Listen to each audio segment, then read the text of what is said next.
Hi guys, welcome to కేకేడి కొరడ్ YouTube channel. నిన్నైతే మేము మా ఫ్యామిలీతో కలిసి బటర్ఫ్లై ఎగ్జిబిషన్కి వెళ్ళడం జరిగిందనమాట. ఇది మన కాకినాడ జెయింట్ గ్రౌండ్స్ ఎదుర్కొంటూ ఉంటుంది.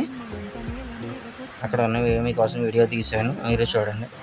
చాలా బాగుంది ఫ్రెండ్స్, అందరూ వెళ్ళి ఎంజాయ్ చేయండి. Bye friends.